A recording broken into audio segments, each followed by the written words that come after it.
the opposite direction, right? It's sloshing back and forth, and that's exactly what you get out of the wall if you ever plug anything into the wall to use the current, because this is the way current is generated. It's AC current that sloshes in both directions once every 120th of a second. If you graph the current that comes out of the wall in amps versus time in, say, seconds, you'll have something that might look like this, and this would be 1/60 of a second, one for one full cycle, and it might be as much as, say, 1 to 10 amps. And the negative sign just tells you that the current's flowing in the opposing direction. Okay?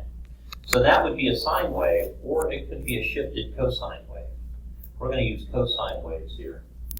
So I is equal to some maximum amount of current, capital I, that's called the current amplitude, times the cosine of omega t. Okay, so this is important. We're using that over and over. Okay. So V as a function of time is equal to VR.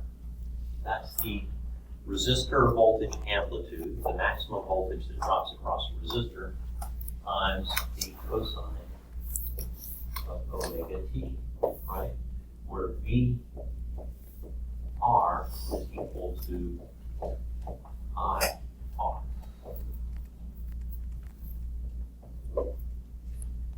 Okay, so this is the voltage as a function of time. This is the current as a function of time. And this is Ohm's law, which applies to the current and the voltage amplitude. Okay? So the maximum voltage across the resistor is capital V sub R. The maximum current through the resistor is capital I.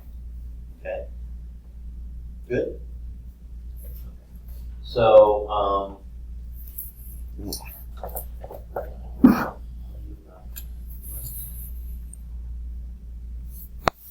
come on, you can grab.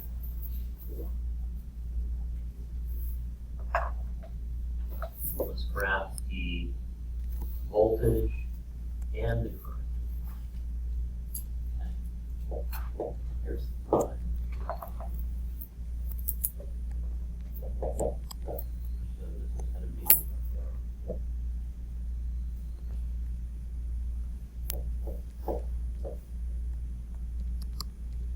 same thing as t, the period. And this will be I. I use it.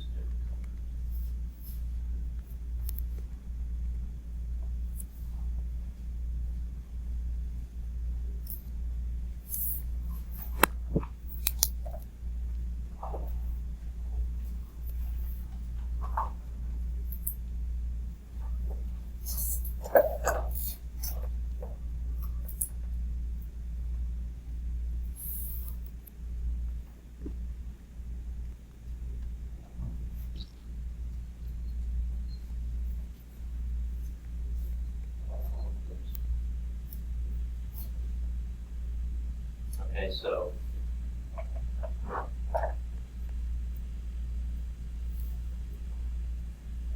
lowercase vi are the time varying functions, and capital Vi are the amplitudes of those functions.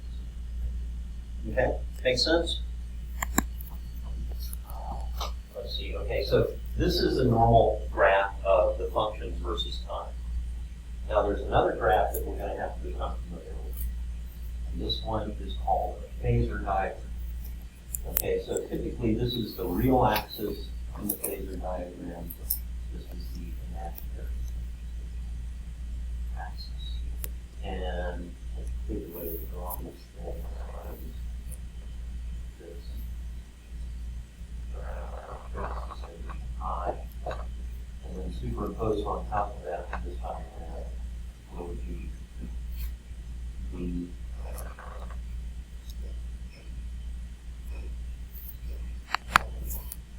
okay. And graph the real part of that that's projected onto the real axis.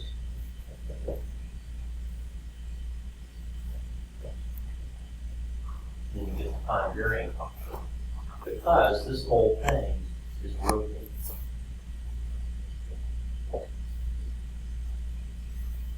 Okay.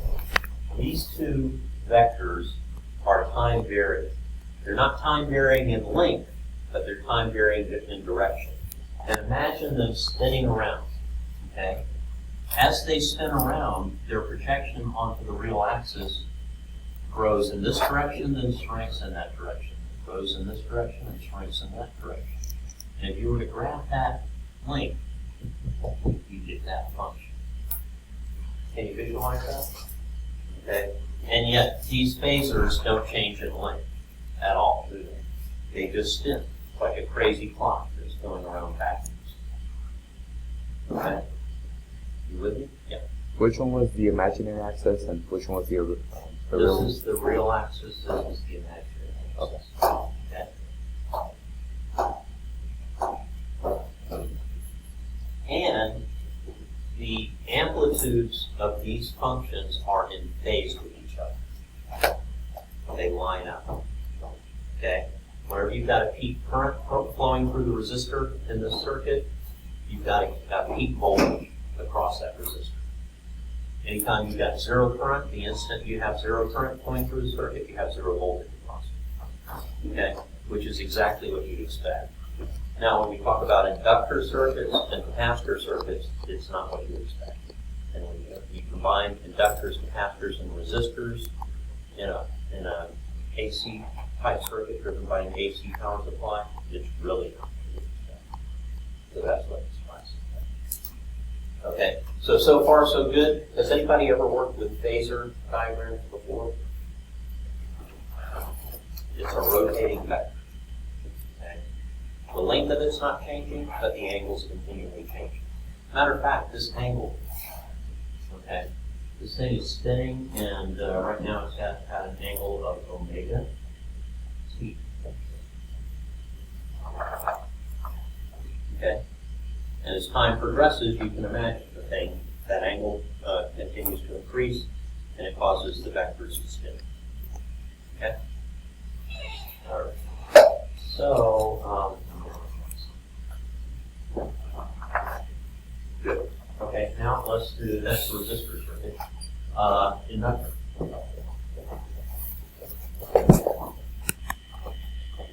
Inductor. L. Current I, you've got voltage V, and over here you've got a voltage across this, well, what is it? V L is equal to L I VT. Do they worry about the negative sign here?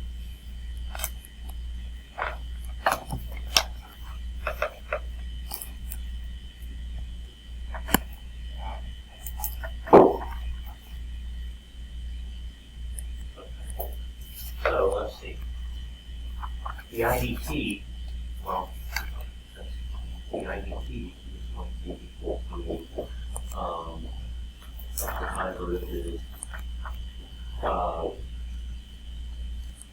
capital I times the cosine of omega t.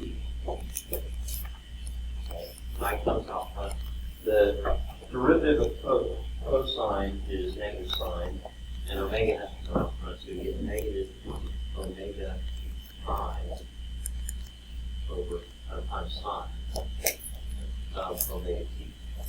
Everybody agree with that? Okay, so now we take that, plug it in here, we get negative I omega L times the sine of omega t. And remember, I is still equal to capital I cos omega. Now, sine is really a shifted cosine, right?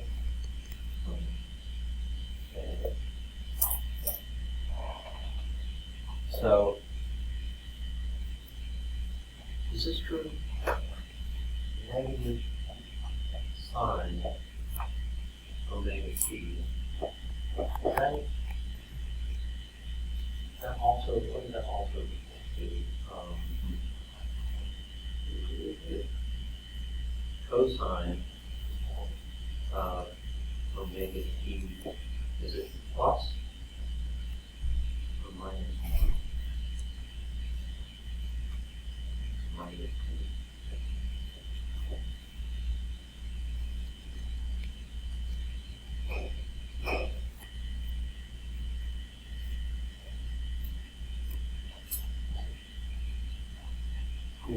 Yeah. Well,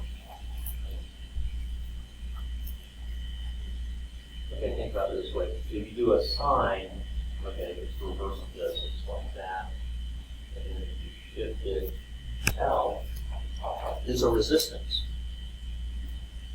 Inductance times the driving frequency, which is radians per second, is a type of resistance. Now, if you have a power supply that you can change the driving frequency, okay, what do you have that? Like, function generators have that. They produce, voltage waveforms. You usually have a knob where you change the frequency. If you had it hooked up to a speaker, you go from a low to a very high, waveform, maybe like a, go through lower C, high C, lower C, or middle C, lower C. Does that make sense? And that changes the frequency, right? Okay, so omega can be changed in certain types of power supplies. If you can do that, then that must mean that this is a frequency-dependent resistance, omega times L. So,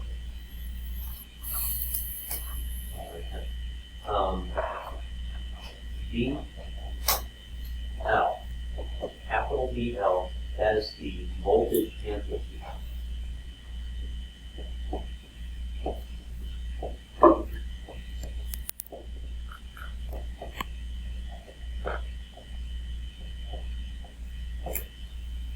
Across inductance. It's the maximum voltage crossing. Okay? And BL is equal to I, the current amplitude, the maximum current through the inductor, times omega times L. So that must mean omega L is some type of resistance, and we call it inductive reactance. So we give it a symbol capital X of L, and it's equal to omega L.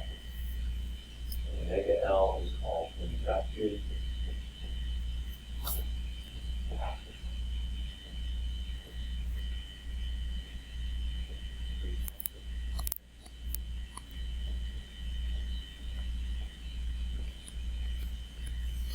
So what that tells you is if you've got a very, very fast changing waveform, then the resistance created by the inductor is very large, because omega is directly related to the reactance.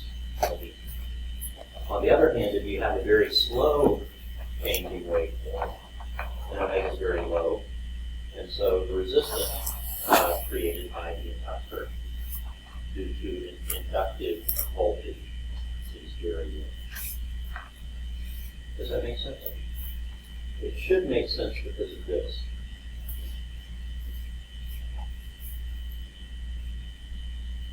If the IDP is very low, there's going to be a very small voltage across the inductor. So if the current's not changing very quickly, then the voltage across the inductor is going to be really low. If it's not changing at all, you've got no voltage across the inductor. If it's changing very, very fast, on the other hand, and have a large voltage and a large resistance or reactance. Okay? So knowing that, we can write this. VL is equal to I X cosine of omega t plus 90. And I is equal to capital I times cosine of omega.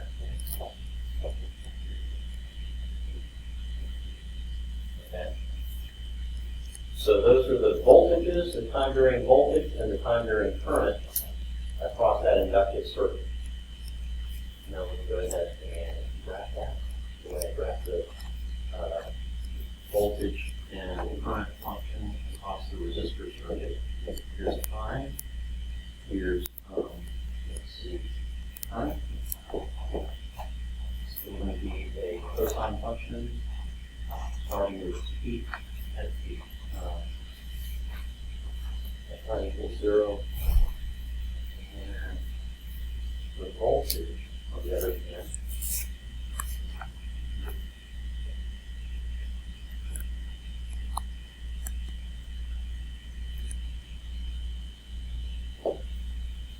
is a cosine function as well, but it's shifted positive 90. So that means it's actually shifted over here. It's going to be a cosine function that starts here. So it actually passes through 0 here.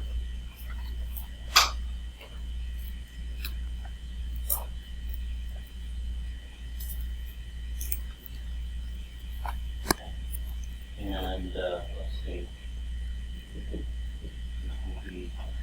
The L, the maximum voltage across the inductor, and this would be capital I, the current amperage across the inductor.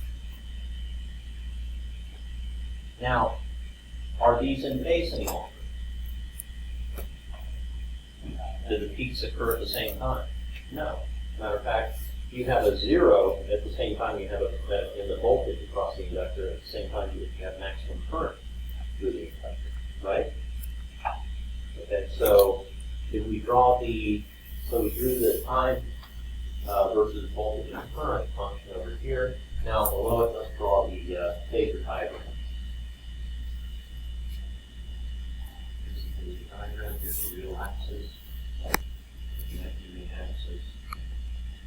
Now just start off with current phasor, still in the same orientation. Now the voltage across the inductor is shifted plus 90 degrees, so that's going to be counterclockwise, 90 degrees. This is the L.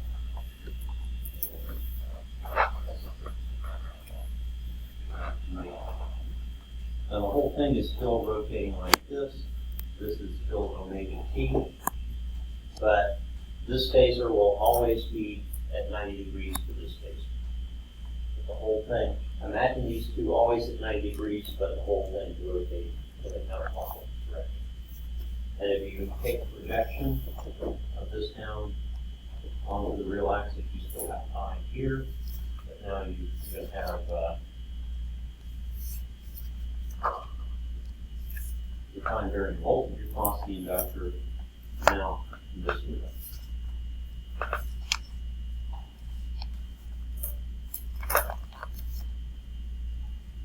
Okay, so far so good.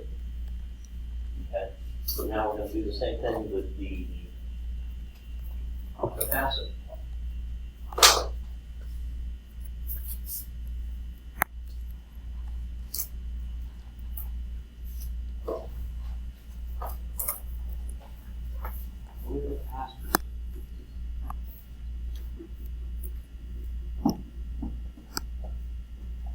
And if you divide Q by C, you get the voltage across the capacitor. So the voltage across the capacitor is equal to Q over C. That's going to be equal to I over C omega times sine omega t. But the sine of omega t is equal to the cosine of omega t minus 90 degrees.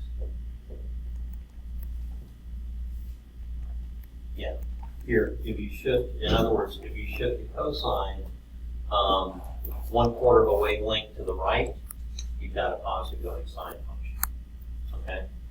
So that's what this says. So we can take this way of representing sine omega t and plug in right here. And we have that the time varying voltage across the capacitor is equal to the current amplitude across the capacitor divided by omega c, the driving frequency of the capacitor times the capacitance times the cosine of omega t minus 90 degrees. So now the voltage is phase shifted in the opposing direction to the inductor voltage by 90 degrees with respect to the driving current. And once again, the voltage here is equal to a current times 1 over omega c times cosine. Cosine has no units associated with it. But 1 over omega c does have units. And those units are ohms. So 1 over omega c is a type of resistance. X C is capacitive frequency.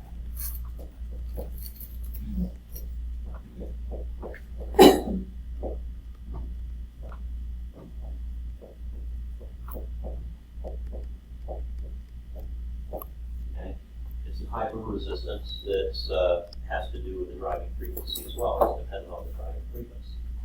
So X C is equal to 1 over omega C. So let's think about that. If omega, if the driving frequency is very, very fast, then that means that omega is very large and 1 over omega is going to be very, very small. So if you've got a very, very fast swinging voltage, think about it. That gives you very little time, or that gives the circuit very little time for charge to pile up on the capacitor plates. So the current sloshes through the circuit as if the capacitor is not even there. Okay? Because just as soon as you start pushing current onto one plate, then it begins to surge in the opposing direction. Okay? So the current surges back and forth through the wires that go to the capacitor plates. And, it goes to the top capacitor plate and away from the bottom one, and back again, but never has time to fully, charge the capacitor at all. Okay. On the other hand, if you've got a very slow swinging voltage coming into the circuit, now you've got plenty of time for current to pile up on the capacitor plates. Now the capacitor has a very low omega, and a low omega on the bottom of that ratio gives you a very high capacitive reactance, right? As a matter of fact, the limiting case is omega equals 0. That would be a battery, in which case the capacitor behaves like a roadblock, like an open point in the circuit where no current can flow, infinite resistance, right? Make sense? Okay, so inductors and capacitors are like, opposites as far as this goes. You with me?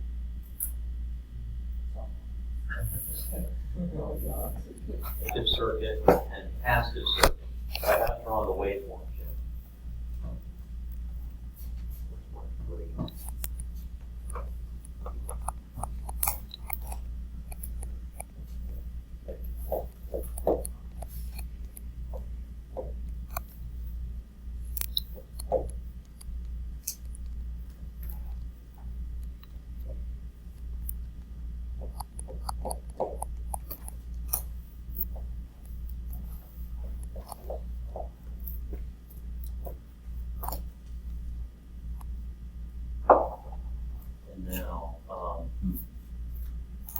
Okay, this is going to be a cosine function that now shifted to the right.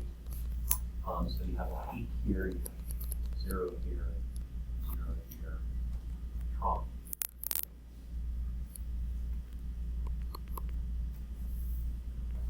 Trough here.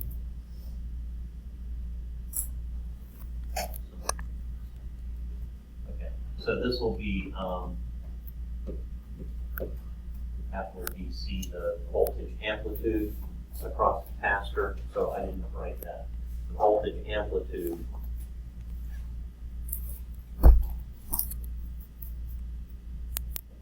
the time varying voltage is equal to the voltage amplitude across the capacitor times the cosine of beta t minus 90.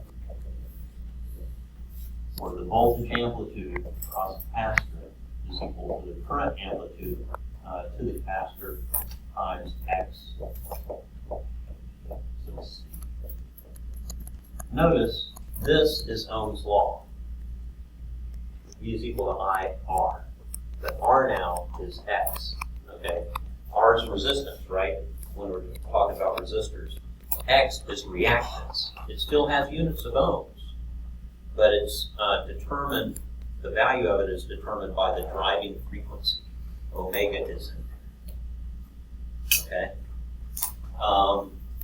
So we've got that for inductive circuits, we've got that for capacitive circuits, we have that for resistive circuits, but we already do this one. So far, so good. 3 different types of circuits. Now we're going to put them all together. Now we're doing LRC circuits. Okay, any questions so far?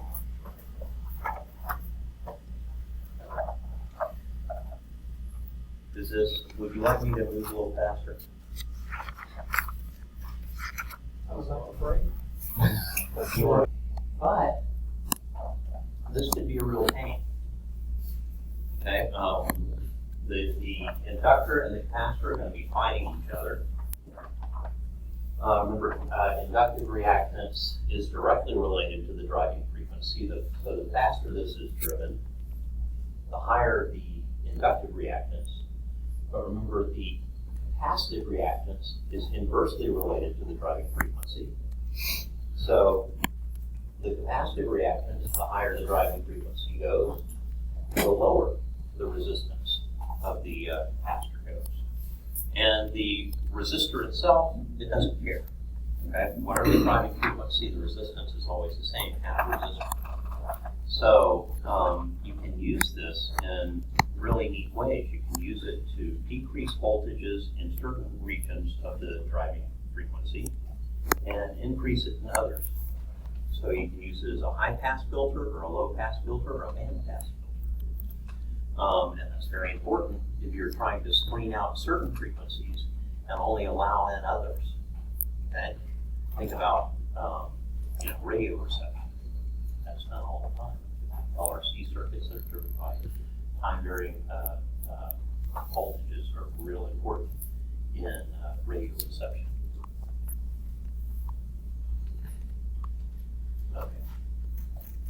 Okay. So, well, first of all, let's draw the phasor diagram.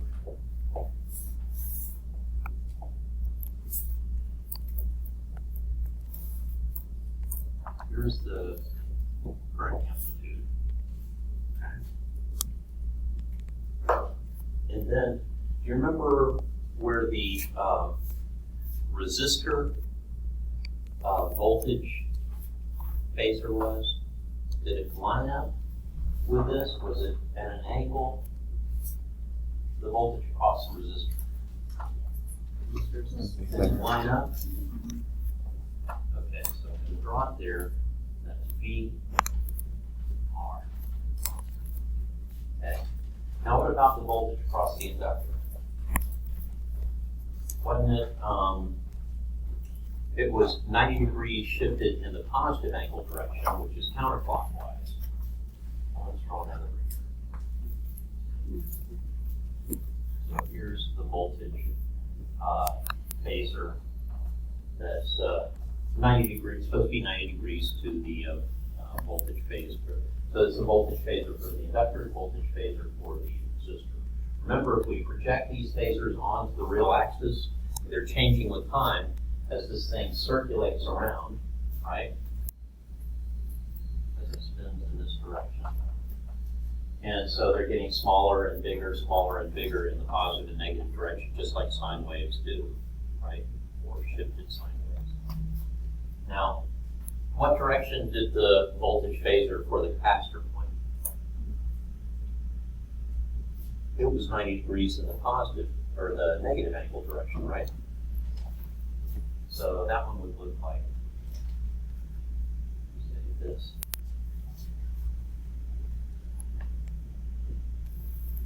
Okay. All of these are 90 degrees to each other, and they're all spinning at the same rate. So they're always 90 degrees to each other, even though they're always pointing in different directions. Now,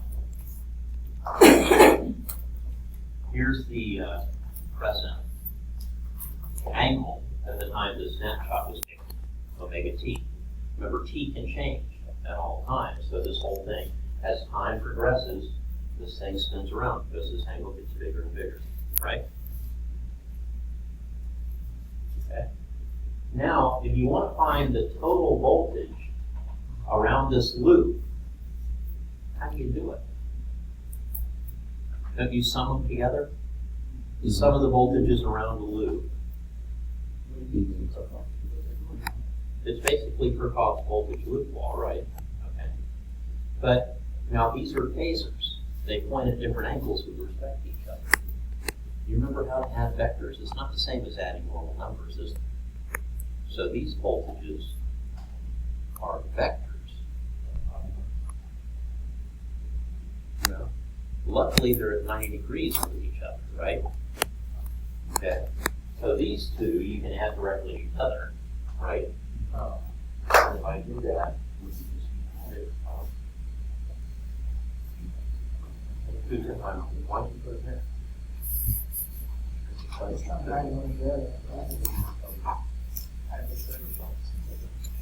Okay, so what I'm going to do is I'm going to add this one to this one. So let's see, it's that long comes up here to the yellow, and then the resulting vector goes from the yellow first to the last. So this would be the resulting vector, and this vector is B L minus BC. Right? And then I have to add this vector to this vector. So I come over here. Okay, and if I put this over here and then draw from the yellow first to the last, that would be this vector.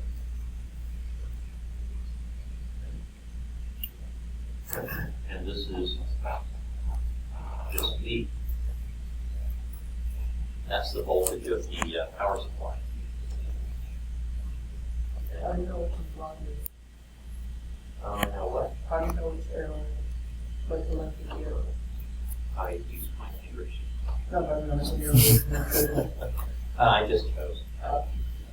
What, the way you know which one is which, remember VL is the voltage amplitude across the conductor is equal to the current amplitude of certain times X L. The voltage amplitude across the capacitor is the current amplitude of certain times X C, and the voltage amplitude across the resistor is going to call current amplitude times R. Right, so that's how you find out the length of each of those, and then everything follows from there. Right? Okay, so now, okay, let's see. I have time to find it.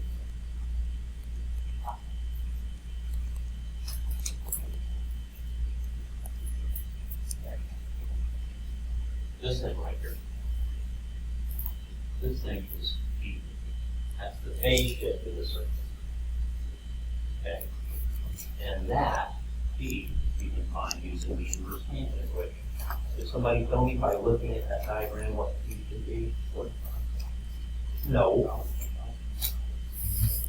So, not an actual number, it's symbolic, right? Because you've got the length of this side and the length of this side, right? So if you say the inverse tangent of something,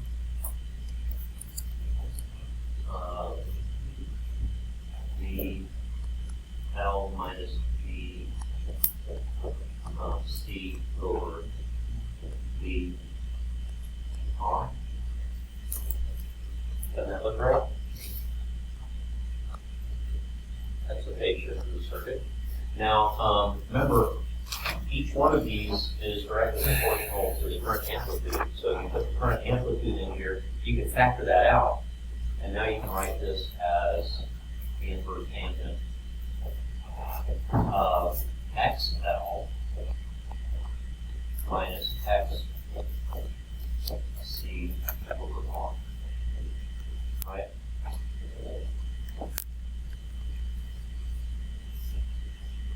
That makes sense to everybody? The LCs are here on the left side of the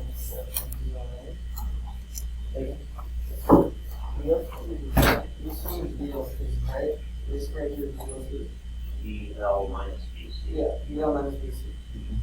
And but this wouldn't this be the angle theta to get it changed? No, no. If you bring this vector over here, then you have a hypotenuse, the adjacent side and the opposite side. Oh, okay. All right, good. Now, why did we just do all that? Well, for this reason. The voltage of the power supply is constant time, and it's equal to the total amplitude of the voltage times the cosine of omega t plus P.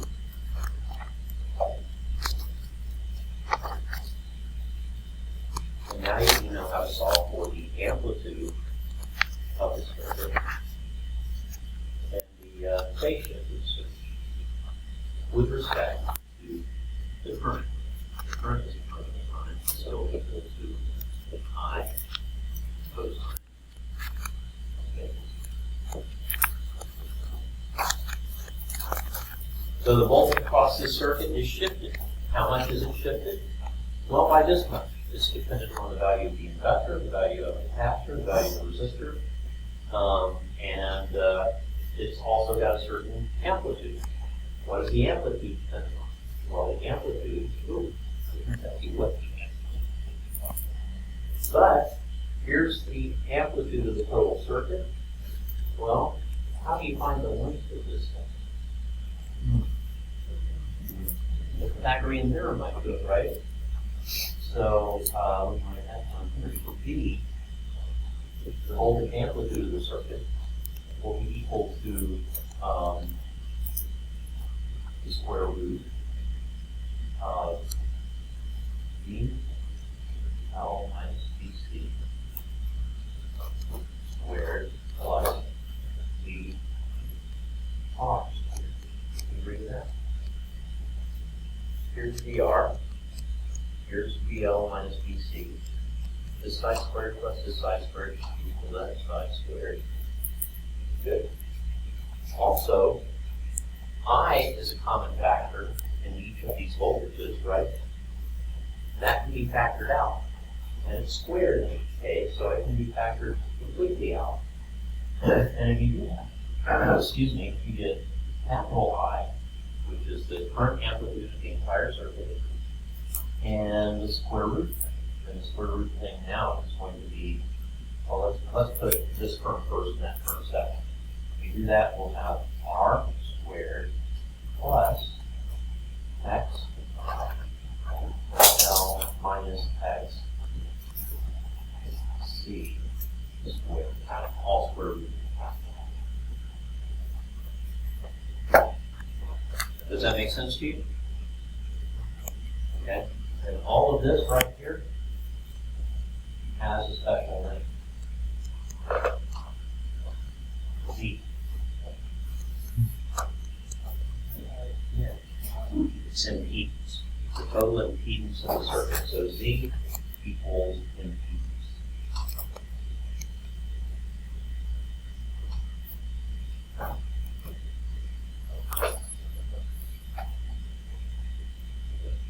Is that how you spell impedance, or is it easier? What's that? Impedance or impedance?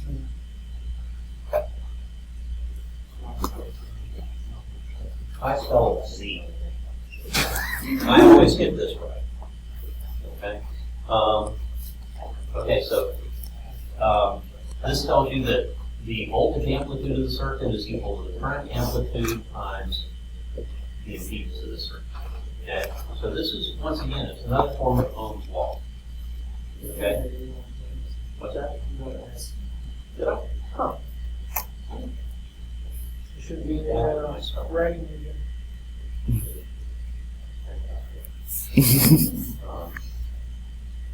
Okay, so that's important. What have we found? We found basically the waveform, the voltage waveform, the current waveform, the entire circuit. Okay? That phase shift is entirely dependent on the value of capacitor, the resistor, and the inductor. They all have to be taken into account. Let's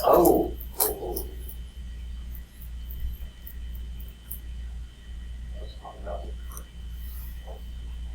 Okay. Now let's assume that we have a variable frequency power supply. That means that we could, if we wanted to, set omega equal to 0, in which case we would have an DC circuit just driven by a constant voltage, just like a battery. Okay? Like the circuits we dealt with before. Or we could change the driving frequency. We could turn a knob and go from low omega, where the voltage is changing very slowly, higher and higher omega, where you have high, faster and faster changing driving frequency. Okay? Now, if we do that, is that going to change the value of the phase shift of the voltage across the circuit compared with the current?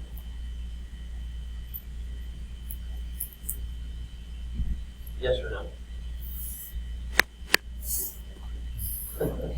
Yes. I think that a lot.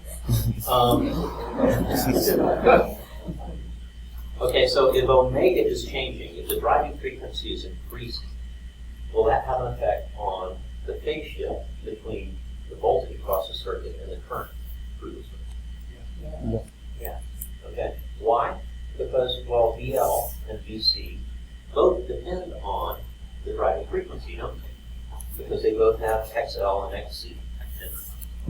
And both of those are dependent on the value of omega. Okay? If omega is really low, then that means the capacitor has almost infinite resistance and the inductor has almost none. Okay? Alright? On the other hand, if the driving frequency is intermediate, then maybe XL and XC are about the same, and maybe you've got the maximum amount of resistance in the circuit. Okay? Make sense? Okay? And if the driving frequency is super fast, then the voltage across, or the reactance across the inductor is way up. The reactance across the capacitor is way low. And now our impedance is lower. Does that make sense? So this thing is going to have some optimum driving frequency. Tell me this. How could we make Z? Okay, here's the voltage across, the voltage amplitude across the entire circuit. It's equal to the current amplitude driving through the circuit times the impedance of the circuit. And let me write impedance here. Impedance is equal to the square root of the resistance squared plus omega L minus 1 over omega C squared.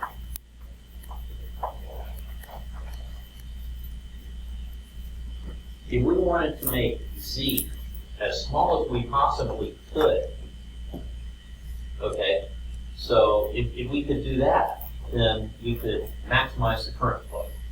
If we make the impedance, the resistance, current flow as small as possible, the current will flow the easiest, right? That is called resonant frequency. What frequency would that occur at? What's the minimum value you can make Z be for a given driving frequency? Well, here's x of L, here's x of C, right? Is it possible that we could make that combination be equal to 0?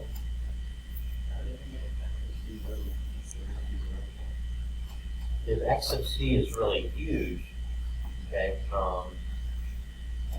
that's not a big deal. Okay.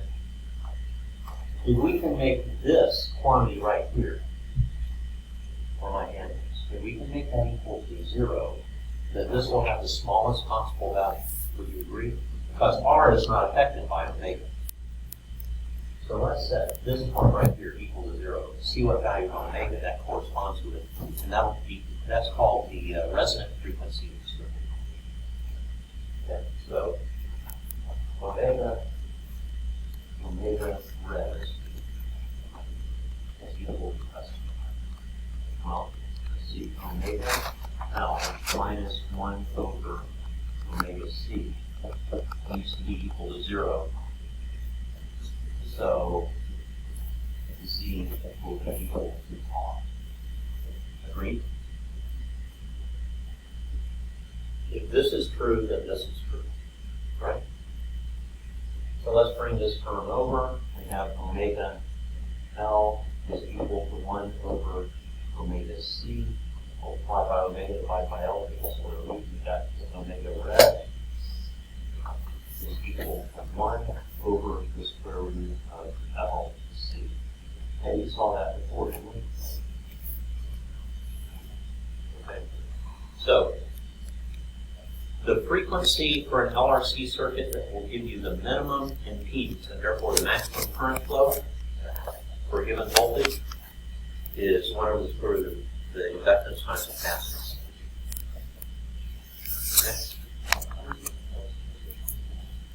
Okay? Well, I multiply by omega, so I get omega squared over here. Then I divide by L, so I get 1 over LC on one side and omega squared on the other. Okay. Now, that's a lot, isn't it? Does that seem like a lot? What's that?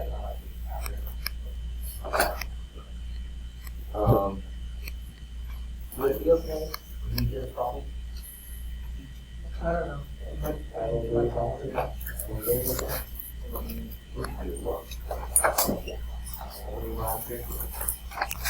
Okay, now, here's what I want from you. I want you to read loud to somebody who has damaged hearing. That would be me. Okay, slow for somebody who processes information extremely slowly. That would be me. Okay? Can you do that for me? Okay, and try not to make me upset. Okay. All right. So 200 ohm resistance. Okay, so R equals 100 ohms. A 0.9 Henry inductor. 0.9 Henry. L. And a 6 microfarad capacitor connected in series. So there's the picture. Across a voltage source that has voltage amplitude 30 volts and an angular frequency of 250 radians. Okay. Part A. What are V, V sub R, V sub L, and V sub C? Those are lowercase. Yes. Lowercase.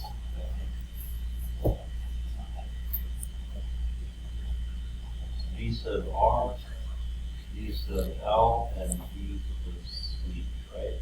At T equals 20 microfarad. Well, no. E equals 20 milli. Like that? Okay, and we want all of those. Yes, and then it says compare V sub R plus V sub L. No, that part B. No, it's still part of it. Okay. Compare V sub R plus V sub L plus V sub C to V of the system. Okay, well, ideally they should add together, right? And then give you whatever V is. Is the voltage loop one, right? So what we got to do is go ahead and find those. Well, V sub R is equal to capital IR times cos of omega t. Right? Did I show you this equation before? You're saying no? Well, yeah, but you just showed us the capital here, so then you can transfer that to I. Okay. So basically, Okay. So now the next one is I, what is it, x sub L times cos of omega t. Is it minus or plus? It's plus 90, isn't it?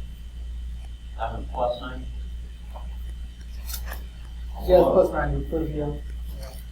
Okay, so, and then the other one is capital I x sub c times cos of omega t minus omega. Isn't that right? See? I did learn something, didn't I? Okay, now, what do we have to do? Well, we have to find I, no? Do we have I?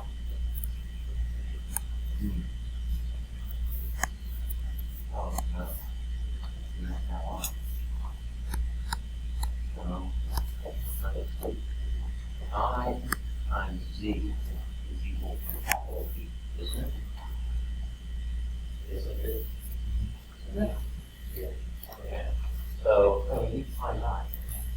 And we have V. V is equal to 30 moles. So the voltage amplitude of the circuit is 30 moles.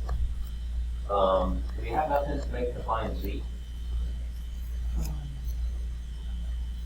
Yeah, we do.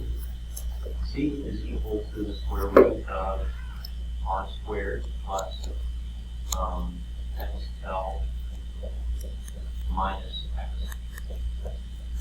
C minus squared. Right? And we have enough information for all that. So let's find XL first. That's equal to L omega. So it's going to be 0.9 Henry times 250 radians per second. Okay, now what possible units could that be? What unit? A Henry times a radian per second. So, is it?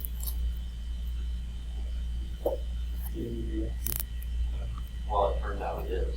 It just so happens that it actually is. So how do you, one thing you can do is say, okay, well, X of L is equal to L times omega, right?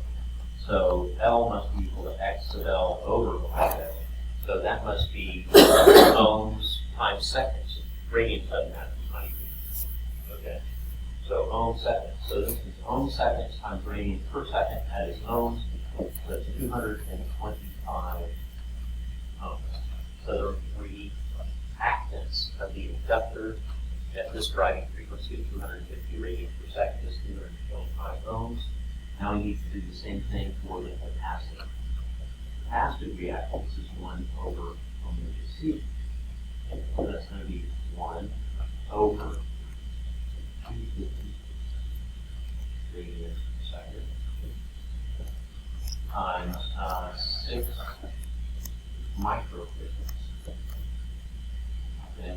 6 times 225 is 1500 times micro, so it's 1.5 times 30 times 10 to the minus 6, so it's 1.5 times 10 to the minus third, 10 to the minus 30 comes out, becomes 10 to the positive third, so 1,000 divided by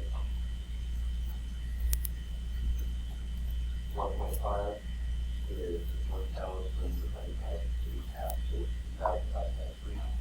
So that's 667 ohms. Is that right? Okay. So this is the